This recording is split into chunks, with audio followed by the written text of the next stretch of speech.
Look through some of the turning points of history, some events that immediately come to mind are the Battle of Gettysburg and the dropping of the atomic bombs on Hiroshima and Nagasaki. However, one of the most noteworthy turning points is buried in the gore, fighting, and lost lives of World War II. The graphic scenes that you have just witnessed were from the Battle of Stalingrad, the largest and bloodiest battle of the Second World War.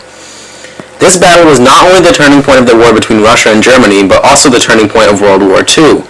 The Nazis advanced towards Stalingrad on July 17, 1942. Up until this battle, the Nazis held the advantage, having expanded into northern France and portions of the Soviet Union. Adolf Hitler was the head of the German army. After failing to capture Moscow in 1941, he decided to focus on capturing the region in southern Russia known as the Caucasus, and then to go back and recapture Moscow. German commanders tended to look towards the southern area of the Soviet Union with its oil reserves, its economic resources, and its agricultural riches. Hitler put Field Marshal Friedrich Paulus in charge of the German army. Paulus was one of Hitler's most successful generals. The Soviet dictator Joseph Stalin ordered his forces to defend Stalingrad at all costs. He stated as part of Order 227 that any military commander who retreated without permission would be subjected to a military tribunal. Marshal Andrei Yeremenko was initially appointed by Stalin to defend Stalingrad. When he arrived at the scene, he directed Lieutenant General Vasily Chuikov's 62nd Army to defend the city. Stalingrad was a prosperous city along the Volga with a population of about 400,000 people. The city was a center of heavy industry and transshipment by rail and river. At 3:18 p.m. on the 23rd of August 1942, the Nazis launched a massive bombing raid on Stalingrad and dropped 1,000 tons of bombs. This marked the initial bombing and the battle for Stalingrad itself. 40,000 people were killed and the city was destroyed. The Nazis had two objectives when they conducted the bombing raid. Their first objective was just to kill innocent people in order to crush any attempt at resistance. Their secondary objective was to lower the morale of the people. While the Nazis succeeded in killing many people, they failed to lower the morale of the Soviets. Before the Nazis managed to arrive at Stalingrad, they were met by Soviet resistance. This resistance was crucial because it bought time for the mobilization of Soviet troops and provided time for supplies to be brought in. Though some of Stalingrad's population left, Stalin directed civilians to remain in Stalingrad since he believed that the Red Army would fight harder for a living city. On September 13th, Paulus and German 6th Army began pushing into the city. They were supported by the 4th Panzer Army, which attacked Stalingrad's southern suburbs. The Nazis pushed up and aimed to capture the heights of the famous Mamayev Kurgan, the most important high ground in Stalingrad, and reached the main landing area along the river. Lieutenant General Chuikov understood that the Germans held the advantage in both air power and in the sheer number of artillery pieces. Chuikov ordered his men to engage the Germans up close in order to minimize the Germans' advantage, lest the Germans suffer friendly fire.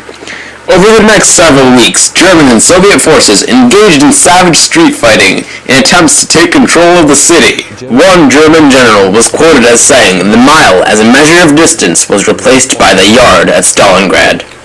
The fighting was so severe that at one point the average life expectancy of a Soviet soldier in Stalingrad was less than 1 day.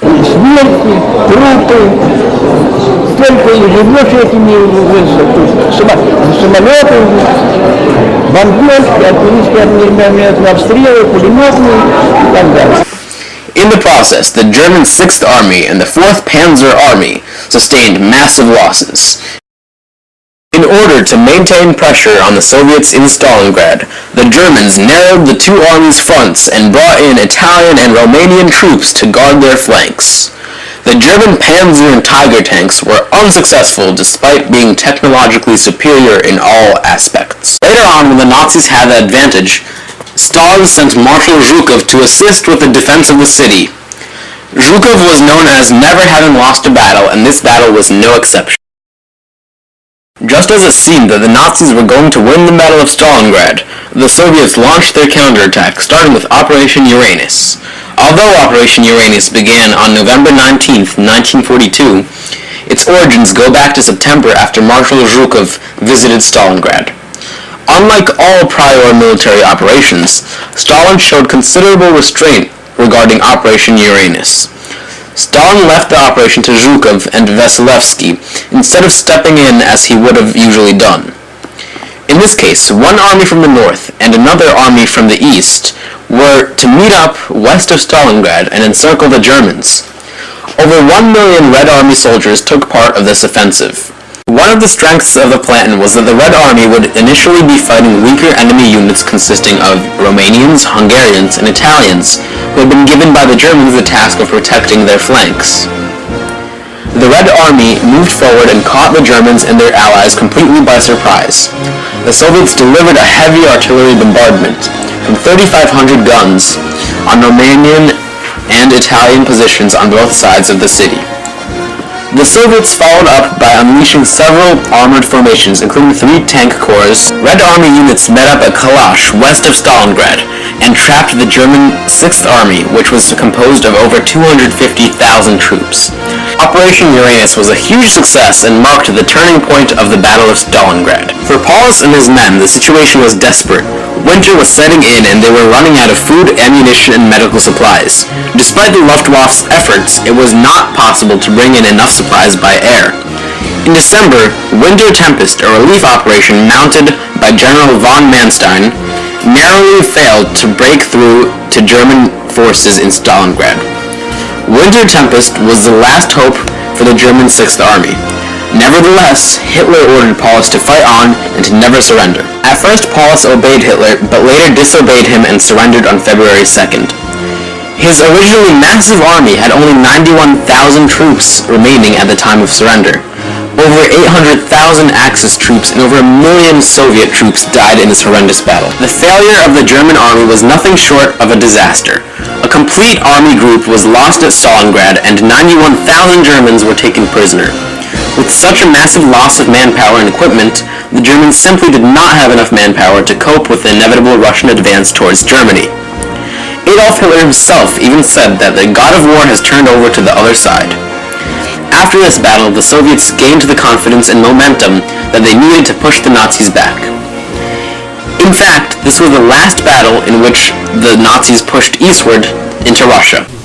Citizens felt that Stalingrad had to be defended at all costs, and they were willing to sacrifice hundreds of thousands of Soviet lives, soldiers' lives, to defend the city. When they succeeded, destroying most of the 6th Army and capturing a field marshal and almost 100,000 totally exhausted German soldiers, then they felt that the effort had not been in vain. And they really put their shoulder to the wheel afterwards, and even those who were very anti-Soviet in the Soviet Union, even those who feared Stalin terribly, now felt that the war now has to be carried to the bitter end and that they have to roll back the Germans. And from that time on, with some setbacks, the Germans were being rolled back all the way to Berlin. Despite pockets of resistance, the Germans were retreating on the Eastern Front from February 1943 on. The last major push the Germans gave the Soviets was at the Battle of Kursk. While some historians believe this is the turning point of World War II, the battle itself would not have happened had the Germans won at Stalingrad. This victory also helped to boost the morale of the Allies. Before this battle, Germany had not lost many battles since the beginning of the war. This loss showed the Allies that Germany wasn't as invincible as the Allies had thought before the Battle of Stalingrad. Later on, the United States and England came to the aid of the Soviet Union, and Germany lost the war. Hitler's loss at Stalingrad was a setback that he never recovered from, and as a result, he ultimately ended up losing World War II.